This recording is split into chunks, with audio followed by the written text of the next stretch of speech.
Margarita Varela es licenciada en Psicología por la Universidad Nacional Autónoma de México. Realizó una maestría en Tecnología Educativa en el Instituto Latinoamericano de la Comunicación Educativa. Es miembro fundador de la Academia Nacional de Educación Médica, profesora y tutora en el programa de maestría y doctorado en Ciencias Médicas, Odontológicas y de la Salud de esta universidad. Ha publicado 42 artículos de investigación y difusión en el área de educación médica y es coautora de 7 libros en este campo y de 17 capítulos en este mismo tema. Cuenta con alrededor de 220 participaciones en cursos y talleres de educación médica en instituciones educativas y de salud en toda la República Mexicana y es miembro del comité editorial de la revista de investigación en educación médica de la Facultad de Medicina de la UNAM. El tema que la maestra Margarita nos desarrollará se titula Análisis cualitativo de la didáctica en el Plan de Estudios 2010 de la Facultad de Medicina de la UNAM. Muchas gracias, Margarita.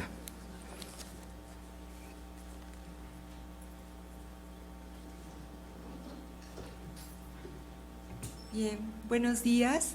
Es un gusto estar con ustedes en esta mañana y agradecer al Colegio de Profesores de Ciencias Básicas el poder compartir con ustedes algunas ideas y algunas experiencias.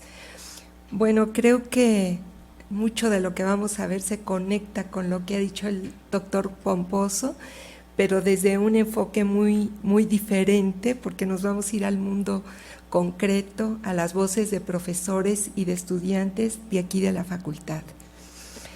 Como todos sabemos, ya todos nos tocó sufrir y vivir la modificación del Plan de Estudios 2010. Es un plan de estudios que conservó la estructura departamentalizada, la estructura por asignaturas, pero que buscó un enfoque educativo por competencias y quiso cambiar de paradigma, de un paradigma que estaba centrado en el profesor a un paradigma que se pretende esté centrado en el estudiante. Pues un grupo de investigadores que les presento porque es interesante.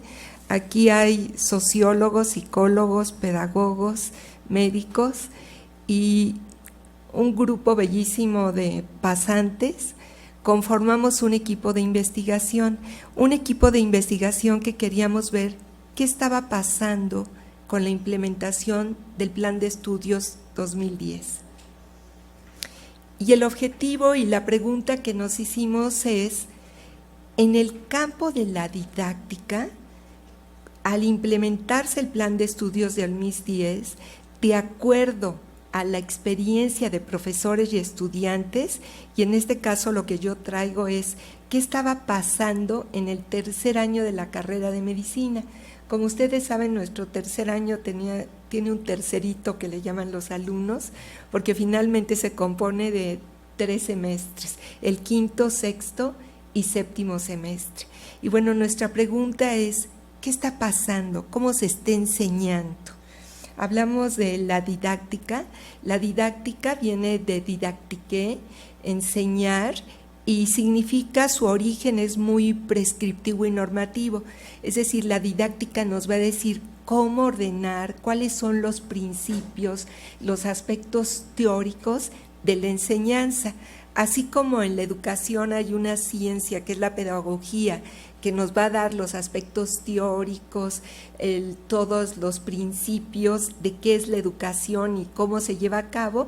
En este caso, la didáctica es la que nos va a dar los principios, pero nosotros, dentro de la investigación, tomamos una definición de didáctica más actualizada, donde la conceptualizamos como todas aquellas interrelaciones que se presentan entre los profesores y los estudiantes y los contenidos de la enseñanza, es decir, todo lo que ocurre en una clase es lo que denominamos didáctica.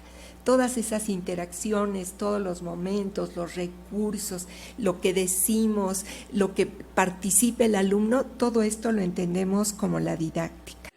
Teníamos en la generación, en el año académico 2013-2014, 1085 estudiantes en el tercer año. Los grupos se conforman de entre 20 y 24 alumnos. Ahora imaginemos, estaban en 41 sedes clínicas y como dijimos, aquí empieza realmente la medicina, después de arropar y de tener nuestra gran guardería, como decía el doctor Pomposo, de 2 años, tratando de enseñar ciencias básicas totalmente desarticuladas de lo que es la clínica, el alumno lo enviamos a entrar en contacto con los pacientes. Tenemos convenios en la universidad con el IMSS, con el ISSSTE, con la Secretaría de Salud, la Secretaría de Salud del Distrito Federal, Pemex privadas. Y además el alumno lo metemos en una gran competencia porque todo esto de qué va a depender, la selección de sus promedios. Es decir, nosotros, a lo mejor consciente o inconscientemente, estamos haciendo que el alumno privilegie la calificación frente al aprendizaje. Metemos al alumno a una competencia donde lo más importante va a ser mis calificaciones, porque de ello depende muchas de las tomas de decisiones que se van a tomar consecuentemente en la preparación. Entonces, además los alumnos se están preparando para medicina general en hospitales a veces de segundo y tercer nivel de atención. Otra vez, ¿qué estamos haciendo? Se está propiciando que ya estén más en el primer nivel de atención en clínicas y en unidades de medicina familiar, pero la mayoría de los alumnos están en el segundo y tercer nivel de atención. Entonces, si hablamos de la didáctica, se vuelve en algo muy complejo por la diversidad que hay, primero, de sedes. La cultura organizacional del IMSS, del ISSSTE, de la Secretaría de Salud es muy diferente, pero además cada una de sus sedes, de acuerdo a donde se encuentren localizadas geográficamente en la ciudad, tienen características peculiares. Y luego acabamos de ver la gran cantidad de asignaturas que tienen en este tercer año y luego la diferencia de sus profesores, diferencias porque no son médicos generales, formamos médicos generales, pero los médicos son especialistas. ¿Por qué? Porque nuestras asignaturas responden a las especialidades. Es hemato, es nefro, es gastro, no es un médico general quien da. Entonces, profesores con distintas visiones, con distintas disciplinas y con una formación pedagógica totalmente diferente. Yo me acuerdo en alguna de las entrevistas que, bueno, voy a mostrar testimonios, pero en alguna que me impresionó mucho, donde preguntamos qué opinaban de las competencias y el profesor nos dijo, a mí me parece muy bien, porque cuando competimos unos contra otros nos motivamos. Entonces ni siquiera tenían la menor idea de lo que significaban las competencias y estamos en un plan de estudios por competencias, ¿no? Entonces pues hay una gran cantidad de contradicciones y el alumno está inmerso en todas estas diferencias. Bueno, entonces llegan a la clínica. Enseñar en la clínica es un reto muy grande, porque es tratar de ofrecer al alumno la mayor cantidad de experiencias para acercarlos a la clínica, a la relación, a estar con el paciente. La mayor ventaja que se tiene es que ya está el estudiante en los hospitales, ya dejaron su maravillosa guardería de 2 años, me encantó la definición como viste, y entonces ya los metemos a los hospitales para que se encuentren, ya están inmersos en el contexto real de lo que es la medicina. Pero el docente tiene que enseñar conocimientos, tiene que enseñar al alumno una gran cantidad de procedimientos, de técnicas, pero también a tomar decisiones en un espacio que es de incertidumbre, que sabemos que el paciente, la medicina, nunca se comporta como quisiéramos, como se dice en los libros, que la complejidad es mucho mayor de nuestra realidad y además queremos que aprenda todos los elementos del profesionalismo, la compasión, el respeto, buscar la beneficencia hacia el paciente, que tenga valores. Entonces es muy compleja la enseñanza de la clínica. Nosotros utilizamos un método cualitativo, menos lineal, un método que no nos remite a datos, que no nos remite a la estadística, sino a la persona y sobre todo a la persona en su contexto, en su realidad, y buscamos narraciones, testimonios, lo que le significaba y las experiencias de profesores y alumnos. Primero fantaseamos que pensamos que con un oficio firmado por el doctor Lifshitz, los profesores iban a venir aquí a la facultad para que hiciéramos nuestros grupos focales y nuestras entrevistas, y por supuesto se nos caían y no llegaba el número suficiente, hasta que nos dimos cuenta que éramos nosotros, el grupo de investigadores, quienes que teníamos que ir a las sedes hospitalarias a acercarnos. Además era una manera de estar más cerca de la realidad. En este método cualitativo utilizamos la técnica de grupos focales, realizamos 39 grupos focales. En la investigación cualitativa no buscamos generalizar todos los datos ni una representación de nuestra muestra. Lo que buscamos es profundizar para tratar de comprender, para tratar de entender qué es lo que está ocurriendo con la enseñanza de la medicina en las sedes. Pero sí buscamos que estuvieran todas las sedes, que hubiera alumnos del IMSS, del ISSSTE, de la Secretaría de Salud, de las particulares, es decir, que hubiera de todas aquellas instituciones de salud en las que están los alumnos. Entonces tuvimos 180 estudiantes en 23 grupos focales y 16 con 141 profesores en 21 sedes, no en el total de las sedes, como les decía, pero sí buscamos que estuvieran representados todas las instituciones de salud. Los pasos en esta investigación es que se integró el equipo que les mostré al distinto, estratificamos la muestra, es decir, que estuvieran representados profesores, alumnos, todas las sedes, organizamos los grupos focales, que aquí les digo que en la investigación cualitativa, conforme se va avanzando, se va reestructurando, se va modificando con los mismos hallazgos, con lo que ocurre. Hicimos primero preentrevistas porque nos basamos en los programas, en la literatura, en lo que se dice de la enseñanza medicina ser la guía, pero luego hicimos preentrevistas para acercarnos más a la realidad con alumnos y profesores, preguntándoles sus problemas, cómo se enseña, qué ocurre, para ser un poco más cercanos a la realidad. Luego con esto ya hicimos las guías de entrevista, realizamos los grupos focales, que aquí que les digo, nuestra fantasía de vienen todos aquí, fuimos todos allá, se transcribe literalmente todo lo que se dice, se pide autorización, es voluntaria, quien no deseaba podía retirarse del grupo, pero se hace una transcripción literal de todo lo que se dijo durante las entrevistas grupales y después analizamos a través de un árbol de categorías cada una de las informaciones que nos daban ellos. Pusimos un código para mantener el anonimato. Ahorita les voy a presentar ejemplos y ustedes van a ver los códigos, pero al mismo tiempo saber quién estaba hablando, manteniendo el anonimato.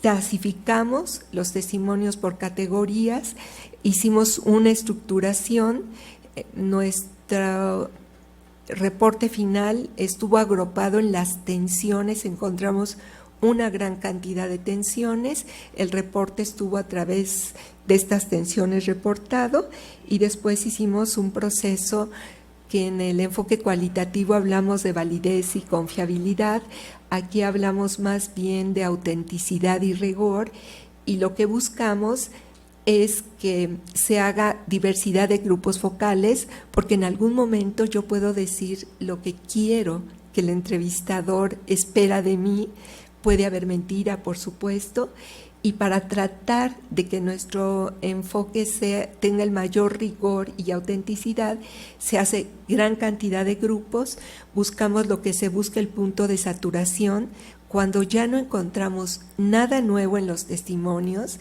sino es una repetición de lo ya dicho, encontramos punto de saturación y sabemos que ya no necesitamos seguir haciendo grupos focales. Es decir, la parte de autenticidad es diferente, aunque tiene elementos que derivan del enfoque cuantitativo en cuanto a validez y confiabilidad. Y además, uno de los elementos claves que se describe todo lo que ocurrió, como un diario de campo de qué nos está sucediendo, porque aquí se rompe la objetividad entre el investigador y los sujetos.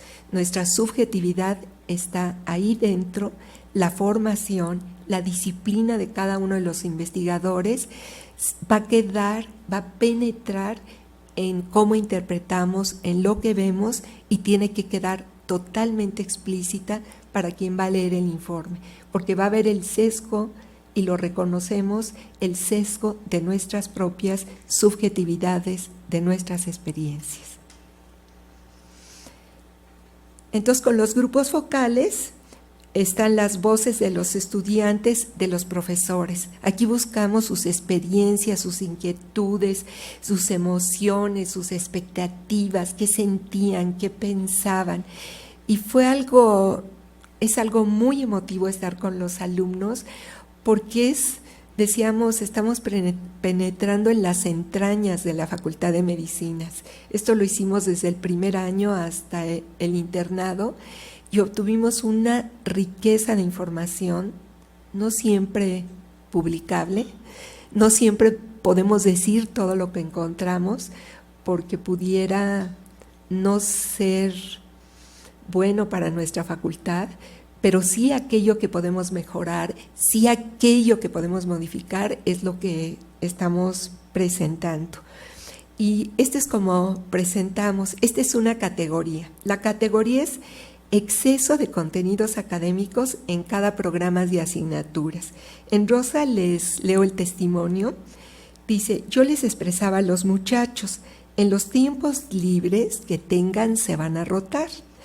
Nos han metido un programa teórico tremendamente amplio y para cubrirlo tenemos que dar más teoría y muy pocas horas de práctica. Imaginemos que estamos en un plan de estudio por competencias. En las competencias, ¿qué creen que es más importante, la teoría o la práctica? La práctica. Es un ir y venir de la teoría a la práctica, pero la esencia de las competencias es el hacer. Y al estar tan saturados los programas, ¿cómo lo estaban resolviendo los profesores? Dando más teoría para poder cubrir el programa, y como vemos en este testimonio, este es el código. PM significa profesor masculino. Séptimo semestre, estaba dando clases en el séptimo semestre en un hospital del ISSSTE, y esta entrevista se hizo el 28 de marzo de 14. Estos son los códigos que tenemos que poner a cada testimonio para saber de dónde viene, dónde está, pero mantener el anonimato de nuestras personas. Entonces aquí decimos, este es un comentario de los investigadores de inicio, debido a la saturación de contenidos académicos, hubo que disminuir las horas de práctica para terminar los temarios, lo cual se consideraron sobresaturados. Esto lo encontramos con una gran frecuencia, este es un ejemplo de testimonio. Nuestra obligación como investigadores es después dar recomendaciones de acuerdo a nuestra experiencia y lo que encontramos. Entonces la llamadita es, se sugiere reestructurar los temarios para evitar información innecesaria. Se habló mucho, lo vamos a ver más adelante, de que era información de especialidades que no les servían a los alumnos, para lograr que se aprovechen las horas de práctica, no se dejen de lado y se profundice en las patologías más frecuentes. Contenidos, y aquí pues coincidimos, la atomización, ¿no? Lo que estamos viendo, a las especialidades. Se está orillando a que se vaya la enseñanza hacia las especialidades. Esta es una alumna femenina, 7º semestre del Hospital General de México. La mayoría de las asignaturas van más hacia la especialidad, eran enfocadas a clasificaciones y dejábamos los temas de medicina general. Igual, bueno, pues la recomendación es obvia y deberíamos buscar hacia dónde va nuestro perfil, cómo es nuestro plan de estudios, pero ya decíamos que modificar un plan tiene una alta complejidad. Inexperiencia de la metodología de enseñar y evaluar competencias. Este también es un tema muy fuerte. Se dieron algunos cursos, pero los cursos no han sido suficientes. Inclusive cuando Comaem vino a acreditar la Facultad de Medicina, que creo que con gran orgullo fuimos la Facultad de Medicina del país con la evaluación más alta, creo que nos podemos sentir en ese sentido orgullosos, pero uno de los puntos que estaba en fallo y que ahorita es uno de los gran retos de educación médica es la formación docente. Ahí sí dijeron que no era suficiente, no era adecuada, y bueno, lo encontramos reflejado en los grupos focales. Se nos dio un curso de algunas horas y no hemos tenido más información acerca de este proceso por competencias. Y no lo estamos aplicando porque tampoco la universidad nos ha provisto de cursos, textos, información o algo que nos esté realimentando. Es decir, realmente los profesores quieren este acompañamiento, este seguimiento, y creo que no es solo en la clínica, sino también en básicas, una formación que no se dé una vez y luego nos abandonen a los docentes, ¿no? Sino que esté de manera permanente. Entonces recomendamos el seguimiento en la capacitación y ofrecer espacios para que los docentes puedan comentar, aclarar dudas, poder seguir formándose y demandar lo que están solicitando. Y luego tenemos un problema gigante, la saturación de estudiantes. Se han incrementado el número de escuelas de medicina, por supuesto las escuelas particulares tienen más recursos, nos comentaban que regalaban el cañón y podían llevar las butacas para un auditorio, es decir, ofrecían más cosas a los hospitales. Y pues, ¿qué pasaba con los profesores? ¿A quién le van a dar preferencia? Obviamente a los alumnos de las escuelas particulares, ¿no? En esta saturación, quienes están quedando un poco olvidados son los de las escuelas públicas. Son demasiados alumnos por consultorio. Tratamos que los demás doctores nos apoyen para dividir a los alumnos y así no estén tantos en un mismo consultorio, porque cuando llega la época de calor es insoportable. Ellos se ponen de malas y por más que quiera amenizar la rotación, hasta yo me pongo de malas. Esta es una profesora de hospital de Troncoso, ¿no? Sí, es el de Troncoso, el hospital de Troncoso. Por ejemplo, el quirófano es muy pequeño, hay poco espacio, tratamos de adaptarnos, pero sí hay mucha saturación. Este también es en el Hospital General número 8. Entonces, lo que les decía, incrementos de estudiantes de otras universidades. Los últimos años han llegado al hospital diversas universidades. Ahora no se puede circular en los pasillos porque son estudiantes de medicina de diferentes instituciones. Esa saturación de las áreas clínicas es igual a menor oportunidad para tener contacto con enfermos. También del Hospital General, una profesora. Había mucha saturación. En ocasiones llegábamos a ser hasta 7 alumnos de distintas escuelas, del poli, las privadas, y los sectores sí te decían, no, ya tengo muchos alumnos, busquen otro consultorio. Los alumnos a veces sí se sintieron muy de lado, sí, se han sentido. Bueno, conclusiones. Como ya lo vimos, la sobrecarga de estudiantes en los campos clínicos es un serio problema que reduce las oportunidades de experiencias clínicas. no se aplica la normatividad en los campos clínicos y disminuyen las oportunidades de aprendizaje. Sobre todo lo que se está perdiendo mucho es las experiencias prácticas, que son esenciales.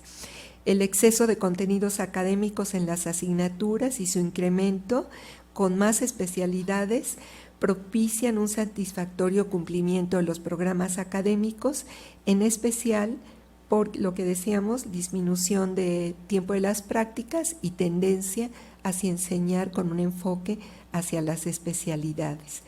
Están las recomendaciones. Evidentemente se requiere capacitar a los docentes para favorecer, enfrentar de manera creativa las resistencias al cambio, dar seguimiento a obstáculos y aplicar desde la facultad. Es un gran reto para enseñanza clínica. Por supuesto, el doctor Lifshitz tiene el reporte de todo esto, empezar a dar solución, estrechar más, aunque aquí sí requeriría que enseñanza clínica creciera en personal, con profesores y alumnos, en esta corresponsabilidad de convenios para apoyar en la infraestructura, en materiales didácticos, en los docentes, en todo aquello. Pero algo maravilloso que encontramos, que a pesar de toda la complejidad, a pesar de miles de obstáculos, de problemas, siempre había un profesor que los alumnos decían que era un modelo, que era un ejemplo, que les había permitido aprender, y muchas veces eran profesores que no estaban contratados y que su compromiso con la medicina, su compromiso con la clínica es lo que sigue rescatando todos los errores que podemos cometer en planes de estudio, en gestiones, en convenios. Somos finalmente los seres humanos y hay un grupo maravillosamente comprometido que sigue sacando y que los alumnos lo valoran muchísimo. Otro elemento que fue maravilloso fueron los jefes de grupo. Mientras no hubo un coordinador, el jefe de grupo venía a la facultad, hablaba, buscaba para que todos tuvieran un profesor y se siguieran las clases. Entonces, otra vez, siempre hay algo más allá que una investigación cuantitativa nunca nos hubiera permitido ver todo esto, y que gracias al que podemos complementar lo cuantitativo con lo cualitativo, podemos acercarnos a lo que está ocurriendo en nuestra realidad. Se hicieron otra vez una serie de recomendaciones, esto ya lo vimos, me fui para atrás, y con esto daría por terminada la presentación. Muchas gracias.